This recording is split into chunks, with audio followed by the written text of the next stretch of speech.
मसीह की। मैं ग्राम बरछा से आई हुई हूँ। मेरा नाम प्रतिमा है।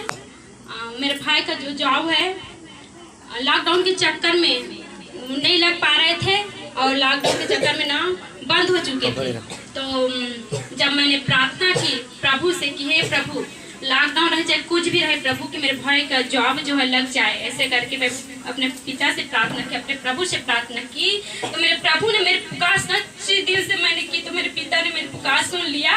और मेरे भाई का जो पोस्ट है वो पासी के गांव में, मेरे भाई का जो नौकरी है वो हमारे पासी के गांव में लौदा में हुआ है और मेरे भाई ज्वाइनिंग कर लिए हैं। और मैं प्रभु का, अपने पिता का, अपने परमेश्वर को मैं बहुत बहुत धन्यवाद देना चाहती हूँ। Hallelujah, hallelujah. परमेश्वर जैसे हमें ब्लेस किया, जैसे हमारे परिवार को ब्लेस किया, सबको ब्लेस करे पिता परमेश्वर में। और मैं प्रभु को नहीं जानती थी तो मेरे लाइफ में बहुत दुखी थी, मैं बहुत दुखी थी, मेरे परिवार बहुत दुखी थे। क्या समस्या था? मुझे बहुत सी समस्या थी। बताओ ना उसको, कहानी को कैसे होता था पहले जीवन में?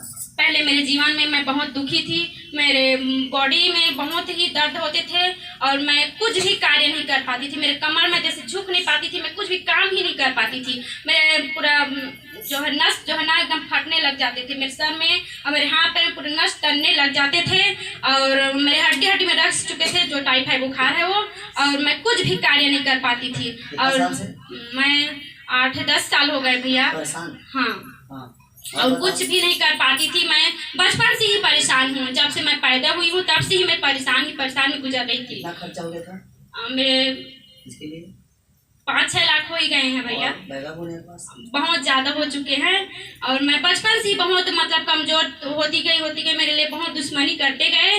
पर परमेश्वर को जब से मैं जानी हूँ और किसी ने मुझे बताई, यहाँ मेरी दीदी रहती है जो यहाँ पे रहती है, वो दीदी मुझे बताई और मैं परमेश्वर को जानी और वो कहा कि यहाँ पे हमारे पास्टर है विमल भैया, उससे प्रार्थना करवाओ तो सब कुछ ठीक हो जाएंगे करके। तो मैं इस भैया से आई और लगातार मैं मीटिंग अटेंड करते गई और फोन से भी प्रार्थना करवाती गई। तो मैं आज भली चंगी हूँ और खेती बाड़ी का पूरा काम संभाली हूँ। कुछ भी मुझे दुख नहीं होती, कुछ भी तकलीफ नहीं होती। मैं झुक कर सारे काम करती हूँ और परमेश्वर का हमेशा धन्यवाद करती हूँ। अपने आत्मा में परमेश्वर को हमेशा ध्याती रहती हूँ, अपने नमन भजन के साथ परमेश्वर को हमेशा ध्याती रहती हूँ।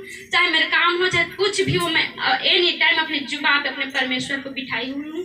और मैं धन्यवाद देना चाहती हूँ उस दीदी को और इस भैया को जिन्होंने मुझे चंगा किया। उस परमेश्वर को मैं धन्यवाद देती हूँ जिन्होंने मेरी पुकार सुनी है। मैं धन्यवाद देती हूँ। हालेलुया, हालेलुया, आमीन, आमीन।